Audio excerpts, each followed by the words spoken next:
Selamat datang kembali di Wave Update. Masih bersama kami bertiga, Fred, Gautama, dan juga Koko United. Yuk.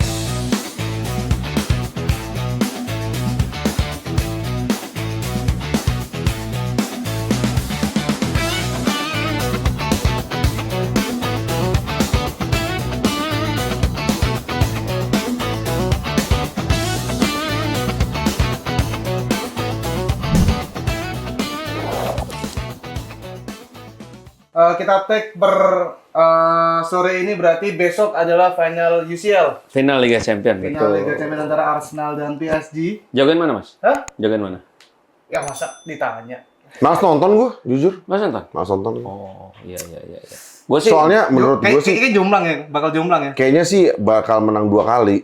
Kok 2 kali? 2 kali berturut-turut. PSG. PSG ya? Ya iyalah, siapa lagi. Justru kalau gue jagoin Arsenal. Oh iya. Karena secara permainan tuh PSG itu kan nyerang banget, sedangkan Arsenal itu defense-nya bagus. Dan suka ada meninggalkan plot hole di belakang yang itu takutnya kalau kena counternya si Arsenal bisa bahaya. Aku sih berharap PSG, Bang. Baru Tapi- PSG. Tapi entah kenapa feelingku Arsenal. PSG tahu cara main, Arsenal tahu cara gimana juara. Ya, Lo iya. pada nggak trauma beberapa hari terakhir nih setelah Arsenal menang Premier League? Berisik banget. Hah? Gua nggak berasa loh. Malah gue tadi baru ngomong sama Mas Tama. Besok kan final UCL ya. Kok nggak kelihatan ada hingar-bingarnya ya? Ya, Gitu inilah. Beda algoritma gue sama lo kok. Beda berarti. Iya. Iya. Nah, Arsenal bakal double winner Serius? musim ini. Arsenal double winner. Arsenal double winner. Juara Arsenal. Juara. Oke. Ya, let's see lah. Tanda-tandanya terlalu jelas kok. Iya sih. Crystal Seperti Palace Conference, Aston Villa, Europa League, Europa League. Arsenal siapa lagi kalau bukan Iya Champions? sih. Dan biasanya London tiga-tiganya loh. betul. Dan biasanya tuh ini Mas dari selama ini final Liga Champion tim Inggris yang masuk nggak ada yang 2 kali masuk di awal dua-duanya kalah tuh nggak ada. Biasanya tuh di kedua kali udah menang kayak City kedua kali menang, Chelsea kedua kali menang, Iya. dan ya ini Arsenal kedua kali kan. Ya jadi di luar ini cocok logi ya. Yes. Ya kalau cocok logi sih harusnya Arsenal menang. Ya itulah Ya, udah. itu. Itu aja Oke. UCL dan Selesai kita ngejinxnya. Kita mulai podcastnya. Ya lu briefing gue dong dari awal, ya gue tahu itu ngejinx ternyata. Oke. Siap. Oke. jinx banget. Nah, keramaian itu semua tertutup akan berita rekor Bruno yang akhirnya pecah telur. Yap, 21. Rekor asis 21 kali selama satu musim. Tapi itu juga tidak luput dari yang namanya ujaran-ujaran kebencian dari Legend Manchester United. legend Manchester United sendiri yang bilang kalau dia tuh sebenarnya, jadi kronologinya gimana kok? Awalnya tuh kok. Ini gue tahu kronologinya. Oke. Ini dia ngikutin banget nih. Gue ikutin banget. Jadi Bruno Fernandes waktu itu lawan Nottingham Forest di Old Trafford, dia mencetak asisnya yang ke-20. Terus habis itu, after the match, dia di interview. Asis lu udah sama nih, sama Thierry Henry, sama Kevin De Bruyne, top lah, kalian bertiga 20. Menurut lu gimana? Apa tanggapan lu? Katanya kan. Nah, Bruno ngomong, iya gue seneng banget, gue terima kasih sama teammates gue. Memang ada beberapa chance yang seharusnya gue ngoper. Enggak. Ya, yang seharusnya gue Gua tendang, tapi malah gue ngoper. Iya. Bukan. Iya, bener-bener. Yang Bukan. gue tendang Harusnya malah... gue oper malah gue tendang. Itu yang dipelintir. Iya, itu Enggak. itu yang dipelintir. Harusnya gue oper malah gue tendang. Oh ya bener, harusnya gue ngoper, tapi malah gue tendang. Iya. Tapi at least teman-teman teammates gue udah bisa finish chances-nya dia. Beberapa hari setelah itu, keluarlah episode Overlap dengan Gary Neville, Roy Keane, Ian Wright, Paul Scholes, dan satu lagi itu yang cewek lupa gue. Iya. Nah, di situ nggak tahu kenapa, mungkin baru berantem sama bininya kali ya. Roy Keane marah-marah. Di mana-mana kan lo sebagai fans Manchester United atau ada afiliasi sama Manchester United, oke, kita nggak menang apa-apa, tapi Bruno dapat 20 assist. Musim ini dia mainnya bagus banget, the best season he's had. Dia di situ malah ngerant, marah-marah, teriak-teriak. Dan masalahnya si Roy Keane adalah, gue itu permasalahin banget setelah Bruno pertandingan itu, interviewnya dia bilang, seharusnya gue nge-shoot tapi gue malah ngoper. Dia bilang. Iya. Jelas-jelas quote-nya, Bukan. iya seharusnya dia bilang kalau Bruno bilang seharusnya. Pokoknya kebalikannya ya. Kebalikannya. Iya. Di interviewnya Bruno, the actual interview, Bruno bilang seharusnya gua ngoper tapi gua malah nge-shoot. Tendang, ya. Roy Keane bilang, gua ada masalah sama Bruno, bilang seharusnya gua nendang tapi malah gua ngoper. Ya. Karena kalau misalnya dia ngomong, ini Roy Keane yang ngomong, dengan statement itu, yang Bruno bilang, seharusnya dia nendang tapi malah dia ngoper, itu ngasih lihat kalau misalnya mentalitasnya itu jelek. Dia malah ngejar rekor. Pribadi. Ya. Dia nggak akan jadi pemenang. Selama di Manchester United, kalau mentalitasnya seperti itu, dia nggak akan menang apa-apa sama Manchester United. Ya. Di mana jelas-jelas itu misquote. Salah, keliru, dan ada beberapa hal yang di-mention di situ menurut gua bener.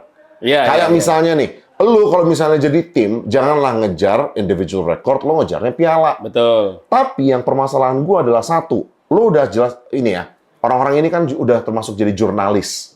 Lu kalau jadi jurnalis, satu hal yang lo nggak boleh lakukan adalah misquote. Ya, Karena itu jatuhnya misinformation. Lo menyebarkan fakta atau informasi yang salah gitu. Betul. Kita aja di sini di United, meskipun kita bukan jurnalis, tapi kita kadang-kadang mau misquote tuh mikir dulu, cek dulu dong, gitu kan? Tolong dong Google dulu, cek dulu. Apa kalau misalnya kita live reaction atau sekarang kita lagi podcast gitu. Kalau kita nggak yakin, kita minta tolong cek lah. Iya, nah itu maksud gue. Dan yang permasalahan terbesar gue adalah di situ ada Gary Neville yang udah bertahun-tahun jadi pandit. Di situ ada legendnya Arsenal, Ian Wright. Di situ ada Paul Scholes. Gak ada satupun yang ngebenerin. Tapi si Gary Neville awalnya ini kok, ya apa? Walaupun dia sebagai host, sampai dia bilang ya, tapi dia menangin 21. Nah, Dia push terus back. si Roy Keane nyerocos gitu-gitu, dan dia sampai bilang ini tuh sirkus. Dan beberapa minggu terakhir yang gua denger tuh tentang United cuman asis dan asis gitu. Ya. Itu Tampol masalahnya. kali udah. Dia kan Roy kan ngomong ngambil berapi-api yang malah beneran kan. Nah terus, Apapun yang ngelawan ditampol. nah terus belum selesai nih. Nah, Abis itu Brunonya klarifikasi. Brunonya ada podcast dari Diary of a CEO. Itu basically Diary of a CEO itu podcast-podcast yang pembahasannya dalam lah tentang bisnis, medical issues, apalah itu, ngomong sama dokter, ngomong sama CEO. Nah, dia ngomong sama Bruno tentang karirnya dari bener-bener dia awal sampai sekarang, lu di Manchester United di tim yang quote on quote banter, tim yang jelek, tapi lu dapat suatu penghargaan yang ini gitu. Yang lo bisa nge-break assist dan waktu itu udah 21. Dia udah nge-break. Jadi udah itu waktu itu setelah lawan Brighton, assistnya udah 21. Lo break assist record, lo dapat kemungkinan besar lo bakal dapat Player of the Year. Dia nyinggung di situ interviewnya. Roy Keane ngomong kayak gini. Menurut lo gimana Bruno? Bruno bilang, ini bukan pertama kalinya Roy Keane nggak kritik gue sebagai pemain, sebagai kapten. Dan gue nggak ada masalah. Karena, dan gue pas dengar Bruno ngomong ini, gue sedih sih. Gue pengen jadi kayak Roy Keane. Kalau namanya kapten, itulah Roy Keane. Istilahnya kiblatnya itu Roy Keane. Jadi kalau dia mau ngomong apa, gue sebagai kapten Manchester United, gue nggak bisa ngomong apa-apa, gue nggak bisa ngebales sedikit pun. Beda tapi dengan case-nya ini. Karena yang ini jatuhnya dia bohong. Dia bohong. Dia mengatakan hal-hal yang gua nggak ngomong. Dia bilang gua ngomong, tapi sebenarnya gua nggak ngomong. Itu masalahnya gua di situ. Dan untungnya ada rekamannya. Ada rekamannya. Dan untungnya semuanya kerekord. Yap, semua orang bisa ngelihat interview gua after the game. Gua bilang seharusnya gua ngoper, tapi malah gua nge-shoot. Dia bilangnya, Bruno bilang seharusnya dia nge-shoot, tapi malah dia ngoper. Nah, setelah itu keluar, rame kan? Roy Keane ngebales dengan Instastory-nya. Quote-nya adalah... Lu ada lupa satu. Apa? Si Bruno minta nomor teleponnya Roy Keane ke Paul Scholes. Ole Solskjaer. Ole Gunnar Solskjaer. Habis itu Bruno bilang, dan di interview itu si Bruno bilang, gua sampai minta ke Ole, kasih nomor Roy Keane ke gua biar gua bisa ngobrol sama dia. Gua mau lurusin dulu kalau misalnya yang gua ngomong tuh seperti ini. Karena, abis itu Roy Keane ngebalas dengan instastory-nya yang bilang, giving a donkey too much attention is gonna make him feel like a lion or something like that lah. Basically, dan itu menurut gue agak main fisik juga. karena kan Donkey kan ada giginya itu. Iya. Bruno kan Dari Bruno. agak tonggos juga kan. Di situ kayak, loh kok tiba-tiba jadi kayak gini ya? Nah, itulah setelah itu udah stop, kita nggak tahu lagi apa lagi. Iya. Udah nggak ada development lagi. Ada. Oh ya? Ada update-nya. Apa lagi? Jadi Bruno katanya udah ngechat Roy Keane, dia bilang, Sherlock gitu. Sherlock, tak parah nih. Tapi gue gimana ya? Kalau kita sama-sama tahu lah, Roy Keane itu salah satu kapten terhebat di Manchester United dan pembelian terbaiknya Sir Alex Ferguson dibeli dari Nottingham Forest.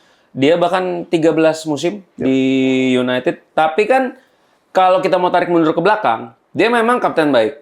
Tapi dia itu memang perilakunya yang marah-marah, ngomong terlalu kritis apa segala, itu kan jatuhnya over criticize lah. Dan kita sama-sama tahu lah, nggak usah Roy Keane. Kita sendiri pun kalau United ada kesempatan buat juara tapi Bruno malah nyari-nyari assist, juga ya kita juga udah marah-marah. Dan bahkan ya kita juga live reaction, gue udah ngomong kan kayak ini kelihatan banget terlalu cari assist. Cuman kan ya at the moment kan kita udah nggak ngincer apa-apa gitu. Jadi sebetulnya nggak perlu Roy Keane dan harusnya apa ya, lu nggak perlu se-harsh itu. Dan tapi balik lagi, memang itu attitude-nya Roy Keane. Dan karena attitude tidak seperti itu juga yang membuat dia akhirnya harus pergi dari Manchester United. Karena di 2005 dia NUTV.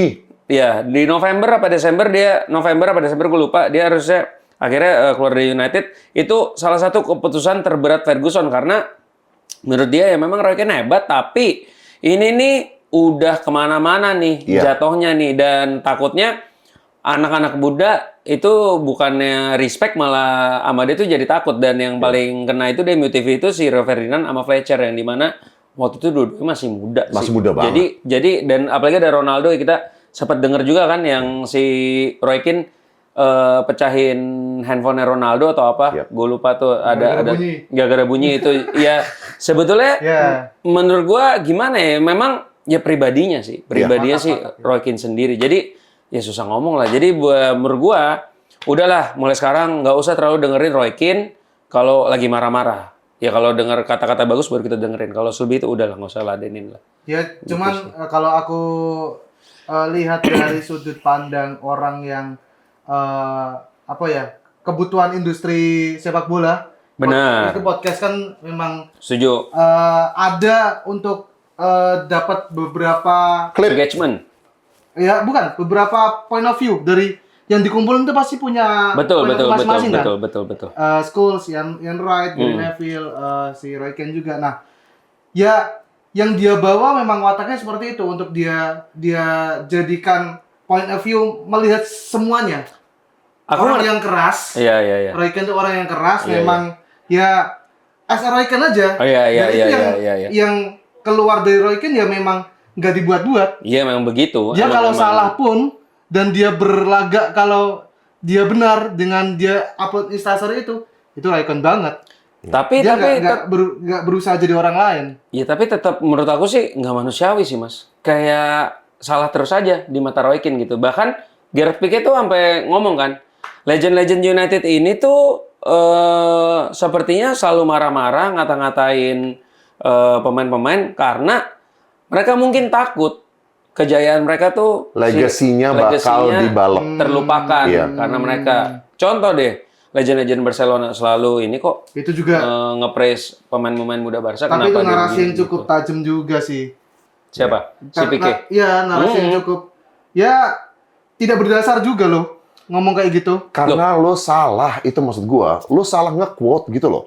Lo kalau misalnya di overlap dia ngomongnya gini. Gua nonton dan gua ngelihat dia yang seharusnya nge-shoot malah ngoper mulu. Iya. Dari mata gua, kayak lo kemarin kok, si Koko kemarin pas live reaction. Iya, nggak maksudnya Koko kemarin pas nonton, dia bilang, Fred kok kayaknya Bruno nyari assist ya. Itu kan menurut dia. Kalau dia ngomong kayak gitu, Bruno juga gua rasa pasti ngomongnya, itu kan menurut Koko atau itu menurut Roy Keane. Yang nggak ada masalah kalau mereka pikir gue tuh nyari assist. Tapi masalahnya yang dipermasalahin Roy Keane adalah the interview after the game. Di mana Roy Keane nge-quote Bruno yang seharusnya gua nge-shoot tapi malah seharusnya gua ngoper tapi malah gua shoot. Itu menurut gua kayak lu udah salah, men. Iya. Congek jatuhnya, budak gitu loh. Ya tapi Udah tua mungkin. Ya tapi ya udahlah itu tantangan sebagai pemain Manchester Betul, United karena ya. lihat deh angkatan 92 sama 2008. Ya, Kan beda bisa dibilang banget. angkatan 92 tuh yang treble pertama sama yang double terakhir. Iya, yang double terakhir kan lebih Kalem-kalem aja. kalem-kalem aja ya. Ya. Karena menurut gua ya itu memang Roy Keane nih boomer kali ya. Maybe. Memang Tapi boomer aja dan gua post kemarin- power syndrome juga atau gimana gitu. Gue kemarin sempat ada teori juga, itu kan.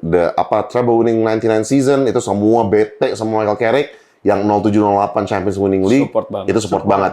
Kecuali Peter Schmeichel. Peter Schmeichel support banget Michael Carrick. Iya. Itu keren sih yang gue lihat. Iya, Dan iya. dia selalu nge-praise Michael Carrick, dan dia bahkan kadang-kadang, bukan kadang-kadang, sering banget ngebanter Arsenal, Manchester City, Iya, Liverpool. Itu yang gue seneng sebenarnya. Berarti Kayak, emang- lu kan pemain Manchester United, lu legend Manchester United gitu. Iya. Ya berarti emang 2005 tuh keputusan berat juga ya buat si Ferguson ya untuk ngekat si Roy Keane nih. Atau daripada bilang kalau angkatan 92 itu takut legasinya diganggu, Mm-mm.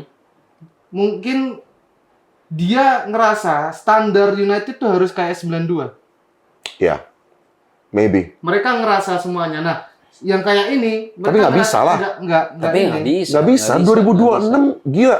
Lu player power, maksudnya player power itu kebebasan dan kepemilihan pemain dalam menentukan karirnya mereka, mau itu dari gaji, mau itu dari kontrak, mau itu dari mau ke tim sini, tim A, tim B, tim C.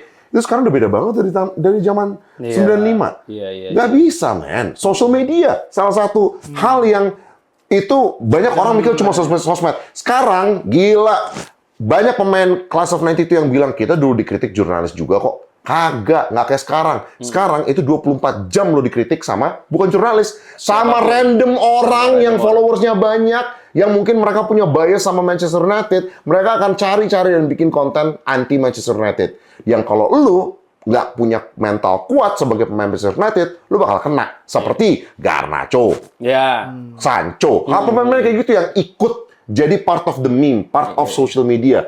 Sedangkan zaman dulu, lu kalau misalnya bukan jurnalis, lu nggak bakal dapat kolom di Betul, koran. betul. Lu nggak bakal dapat space di majalah buat nulis bias lu anti Manchester United. Itu menurut gue yang kayak, lu nggak ngerti, lu udahlah. Lu kalau misalnya jadi pandit, lu jadi pandit aja. Lu kalau misalnya mau negatif pun, negatif terserah. Tapi jangan sampai misquoting. Lu punya responsibility sebagai pandit. Pandit itu jurnalis lo. Lu punya tanggung jawab sebagai jurnalis untuk memberikan informasi yang akurat.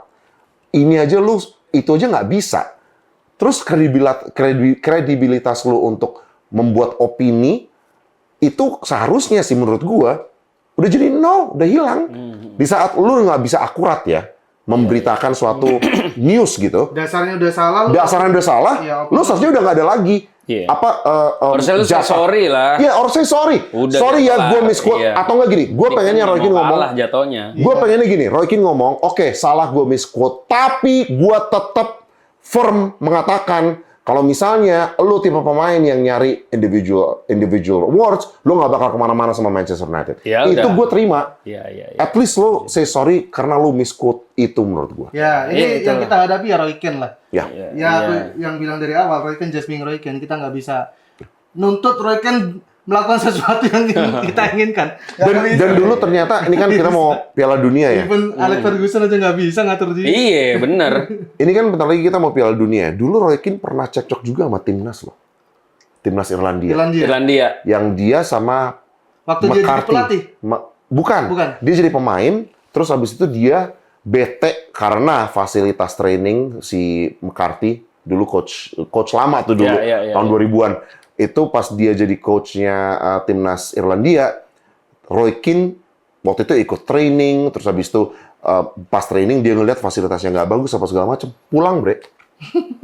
Lu udah Oh, dipilih, iya, ya kan? bener, ada Terus ceritanya. itu ada satu video yang famous banget, dia lagi bawa anjingnya jalan, masuk hutan, naik ke gunung-gunung apa segala macam, diikutin sama paparazzi. Roy, what do you have to say about McCarthy? Dia diem aja. Kayak gue ngeliat itu kadang-kadang you love attention ya. Iya. Lu tuh suka tau sebenarnya attention. Bener. Menurut lu, I'm just telling the truth. Tapi at the end of the day, lu suka attention. man. Iya, mungkin. Beberapa kali Manchester United, kita lagi pertandingan nih ya, pas Roy Keane masih di Manchester United. Kita lagi pertandingan, mungkin agak keras sedikit, tiba-tiba dia keluar kartu merah 10 lawan 11. Ya itu tuh menurut gua salah satu lu nggak mikirin orang sih. Iya kan? Itu menurut gua, Sebetulnya. lu ngekritik Bruno, ngejar penghargaan individu. Sedangkan pas lu jadi pemain di Manchester United, kalau sama Alfie Haaland, itu lu nggak peduli siapapun ngomong apa, karena Alfie Haaland dulu ngejek-ngejekin dua, the first thing I'm gonna do, gua ngeliat lututnya Alfie Haaland, gua sikat. Dan itu udah jatuhnya premeditated. Dia udah siap. Iya, emang sengaja. Dia nggak peduli sama Manchester United. Kalau dibilang Bruno egois karena individual achievement, ini Roy Keane juga egois buat individual revenge. Iya. Ya individual agenda lah istilahnya. Ya itulah cerita tentang pemain tengah masa lalu Manchester United. Ya. Sekarang kita akan bahas tentang pemain tengah, calon pemain tengah masa depan Manchester United. Yaitu Ederson dos Santos. Siapa tadi namanya? Ederson Silva. Bukan, Ederson dos Santos. Ederson Silva, bre. Eriksen Lete. Ederson Silva. Enggak, gue tadi Ederson dos Santos Lourenco da Silva. Itu. Iya, pemain Atalanta. Yang dikenal sebagai Ederson. Ederson ya, bentar lagi umurnya 27 tahun, posisinya defensive midfield dan seringkali box to box juga di mana? Di Atalanta. Ya. Gimana? Gua nih mau bikin Reels dan TikTok, nanti nonton ya guys, tentang Ederson ini. Jadi, gue sempat nonton beberapa interview di YouTube sama jurnalis yang nonton Serie A. Ngebahas Ederson tuh pemainnya seperti apa sih? Gitu. Basically, yang kita beli ini kan kayaknya bakal deket banget nih, udah bentar lagi mau here we go lah. Kayaknya kalau nggak besok, lusa, atau nggak minggu depan hari Senin. Yang kita beli adalah pemain kayak Darren Fletcher. Fast, physical, strong. Lu kalau mau dia main di right back atau center back pun kalau lagi kepepet bisa. Karena dia tipe pemainnya yang satu press resistant. Dia itu mirip-mirip kayak Baleba. Progres ke depannya itu bukan dengan operan tapi dengan dribble, carrying. Terus habis itu dia juga short passesnya, 1-2 rondosnya bagus, positioningnya juga bagus, duelsnya dia in terms of on the ground duels dia bagus banget. Tapi permasalahannya dia sekarang adalah aerial duels dia kurang. Betul. Dan kedua, dia forward pass di final third itu juga kurang karena mungkin posisinya agak di belakang. Dia itu muridnya Gasperini di Atalanta, dan Gasperini itu adalah tipe coach yang istilahnya kayak tarik tambang. Semua orang harus melakukan tugas mereka. Waktu Ederson pertama kali ke Atalanta, dia sempat culture shock karena dia itu sebenarnya pemain yang attacking dan individualis, tapi harus didoktrin sama Gasperini. Enggak, role lu adalah sebagai 8 dan 6. Lo tuh sebagai istilahnya metronom. Tak. Jadi jangan sampai bolanya kelamaan mati, atau jangan sampai lo terlalu counter attacking. Nah, itu harus di coaching awal-awal pas di Atalanta. Itu yang sempat dia culture shock, dan untungnya sekarang dia udah lebih develop sebagai nomor 8 atau nomor 6 yang digunakan di Atalanta, yaitu yang gue mention tadi, metronom, orang yang short passing-nya bagus, ball carrying-nya juga bagus. Dan yang paling gue suka, menurut gue salah satu aspek yang gue suka banget dari Ederson adalah pace. Dia pace-nya sangat tinggi. Dia itu nggak gampang di counter, istilahnya. Which means, kalau dia nggak bisa di counter, Luke Shaw, Dalot, siapapun fullback kita musim depan, mereka akan bisa lebih naik sedikit. Nggak perlu terlalu takut nunggu di belakang, ngantisipasi counter dari musuh. Kalau lebih simpelnya, banyak orang bilang Ederson ini Fred tapi lebih fisikal. Dan lebih tinggi. Lebih tinggi dari Fred. Dan dengan harga sekitar 36 juta pound sterling, gaji 75.000 pound sterling per minggu. Untuk pemain yang masih ada 1 tahun kontrak, mungkin buat beberapa orang ini masih kemahalan. Tapi kita lihat gimana ntar struktur gajinya. Itu pasti akan di manage banget sama United. Dan aku memprediksi kayaknya ini adalah salah satu dari midfield yang dijanjikan sama board. Yap. Dari 3 atau 4 ya dia bilang ya. Yap. 3 atau 4 midfield Oh, yang akan 3. didatangkan. Budget 150 juta. Iya, yaitu dengan tier B.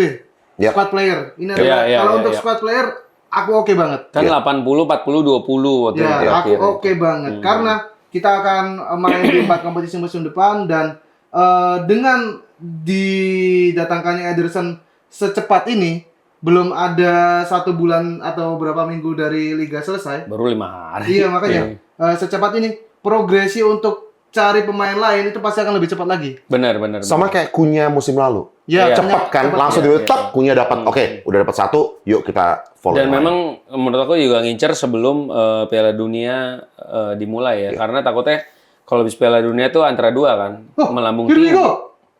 Jadi lu. Dasar. Kan antara melambung tinggi atau segitu-segitu aja Iya. kan. Dan memang Belum. Ederson ini tuh sebetulnya udah di scout lama. Yes. Gue sejujurnya tuh agak ragu sih.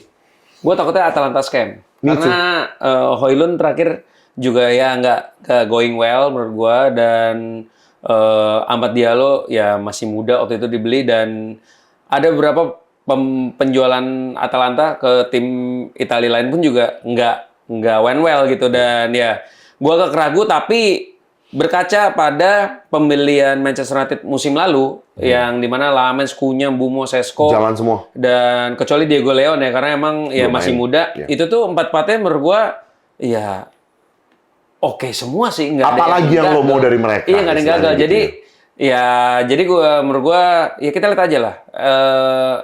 Semoga si Ederson ini mainnya bagus dan tanpa ekspektasi, tapi yang minimal lebih berguna daripada Manuel Ugarte.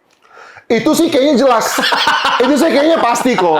Itu kayaknya pasti. Iya, kan? Soalnya yang gua suka dari Ederson adalah, oh ini fun fact ya, midfield dari Liga Italia terakhir kali yang dibeli dan dibawa Ke Inggris. adalah Reinders. Tierney Reinders. Tierney ya. Dan Tierney Reinders Agak struggle juga sih sebetulnya. agak struggle. Kenapa? Karena secara fisik dia kurang. Technically on the ball, close control dia bagus. setuju. Tapi physically dia kurang. Bedanya dengan Ederson adalah dia technically dia tuh nggak bukan tipe yang kayak Bruno ya. Lu bisa kayak long ball ala Scholes gitu dari ujung ke ujung. Dia nggak bisa kayak gitu-gituan. Tapi dia fisik. Waktu itu gue ngelihat highlights-nya dia lawan Arsenal. Itu Arsenal udah bukan sebelum ada Declan Rice deh kayaknya. Itu dia masih bisa main fisik. Ya, Jadi ya, istilahnya nggak mau kedorong-dorong, nggak mau dibully di tengah, dan itu menurut gue masalah terbesar midfield dari Liga Italia dari Serie A yang datang ke IPL. Kurang physical, terlalu technical, jadi nyampe sini lo dibully dan kalau udah dibully mental lo kena. Menurut gue itu yang terjadi sama Reinders, mudah-mudahan musim depan dia lebih baik. Dan salah satu fail terbesarnya Liverpool, Aquilani.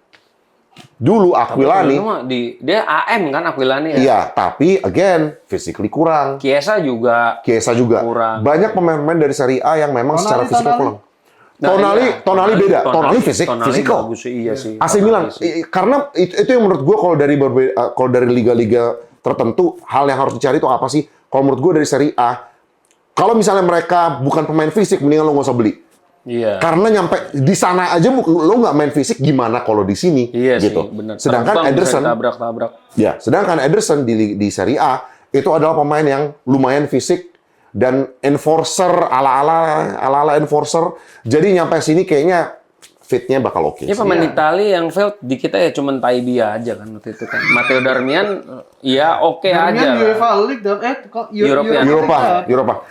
Darmian pun menurut gue setelah beberapa season baru nongol dia. Iya. First seasonnya dia struggle man. Darmian dengan fisiknya EPL Jadi jadi traditional wing atau fullback dia. fullback ya. Tradisional banget ya. Ya. Ya, Dan itu. jangan lupa Ederson ini dari Brazil. Aku lihat beberapa kali juga Diogo Bonito-nya ada, bro. Yes. Iya. Tapi dia nggak dipanggil ke timnas ya, Iya, Mas? double touch kalau Iya, gue pakai. gitu.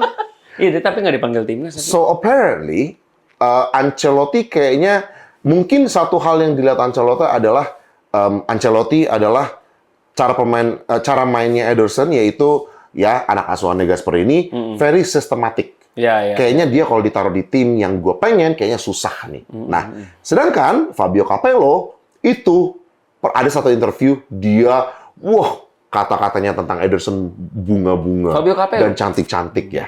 Jadi ya banyak kok, balik lagi ke tipe pemain apa yang lo suka, preference lo apa. Tapi Ederson menurut gue dengan harga 45 dan again ya, setup dan sistemnya ini adalah it's okay harganya mahal, yang penting gajinya jangan mahal. Iya, 75.000 maksudnya oke lah. Which is okay. 70 Dengan itu kayak siapa ya? Kayak Malaysia. Iya. Mainu aja, Malaysia pergi kita dapat Ederson Iya. ya. Mainu aja baru 100.000 sekarang kan? Iya, Kontrak barunya baru 100.000. 150. Ya, baru 130 itu baru base-nya. banget gitu. Ya, itu Ederson tadi sekitar 36 juta dengan Konserling, dengan 30 harga juta yang Konserling. lebih murah daripada Ederson. Kita punya pemain dengan nilai pasar 30 juta Yep. yang belum laku-laku sampai sekarang. Yep. Iya. Marcus Rashford gimana Iya. menurut lu kejelasannya nih? Iya, kalau tadi kan kita bahas tentang gelandang bertahan ya. Iya. Ini kita kemungkinan bahas pemain yang kemungkinan jadi gelandangan Aduh. musim depan. Karena nggak bisa tidak bertahan. kondom. Karena nggak bisa bertahan. Ya, Dan kita harus bahas Anthony Gordon juga dong. Iya. Ini gila. Itu yang bikin gua sakit hati. Saga tuh gila sih. Aduh. Kok bisa 30 nggak dibayar? Anthony Gordon 70 plus 10 ya? Iya. 70 plus 10. Langsung iya. Jadi memang nggak, yang lebih parah lagi udah bisa Anthony Gordon, here we go, tiba-tiba Julian Alvarez mau diincar lagi. goodness. Jangankan kita fans yang bukan fans Barcelona, fans Barca yang asli beneran aja pun juga kaget kok tiba-tiba tim gua foya-foya begini nih, Iya. indis ekonomi. Duit dari kan? mana nih? Makanya, dan lebih gilanya lagi ya itu kayak ada Rashford yang udah dari musim lalu 30 Kontribusinya juta bener ada loh. euro. Iya.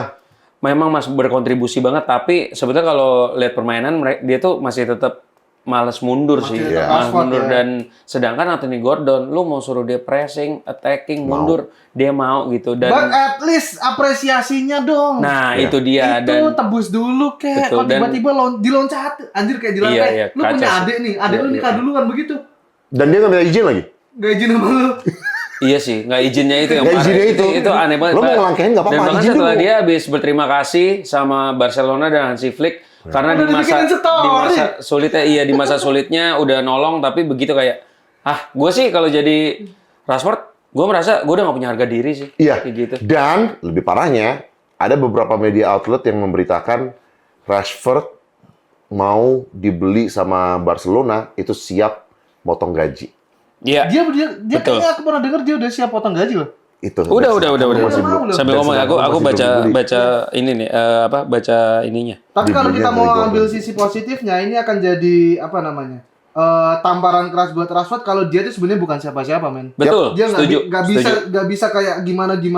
Lu tuh belum siapa-siapa, lu dibeginiin karena lu ya cuman winger. Iya. Winger Inggris yang nggak ini. Iya, padahal Itu masuk timnas pun enggak. balik lagi menurut gua attitude juga kayaknya ya. Iya. Dan ini sih sebetulnya tuh ada pertimbangannya tuh karena ini loh si Anthony Gordon itu Umur tuh, ya? Hah? Umur ya?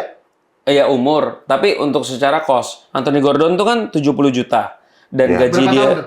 Biasanya 5 tahun. Barcelona gede. 5 tahun. 70 juta dan gaji dia itu 11 juta.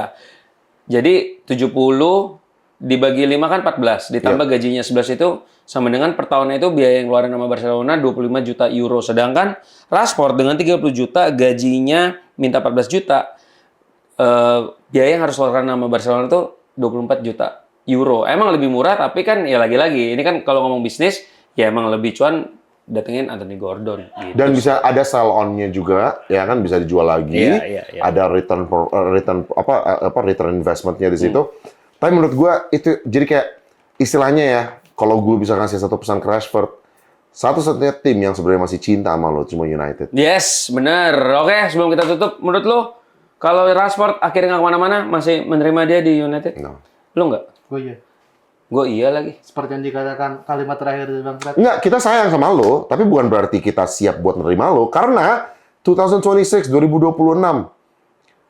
kita perlu duit ini buat beli yang lain. Iya. Sorry banget nih. Kalau gua mau kasih kesempatan lu dengan azab lu seperti ini lu mau Iya. berubah? Iya. Lu mau berubah nggak? Iya. Dan juga Carling Cup dan FA Cup penunggu lu.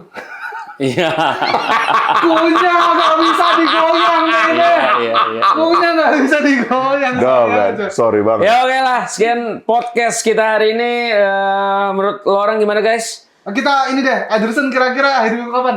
Irwin kapan? Aku ya sebelum Piala Dunia. Harusnya sih belum Piala Dunia ya. Sebelum Piala Dunia. Minggu Atau depan nggak, lah. kalian mau nggak Rashford balik ke Manchester United? Atau apakah kabar Ederson Here We Go akan menutup berita siapa pemenang UCL?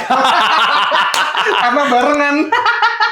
Anjir, nggak bisa begitu. Coba kalian komen, kita ketemu lagi di United Wave update selanjutnya. Terima kasih. See you guys.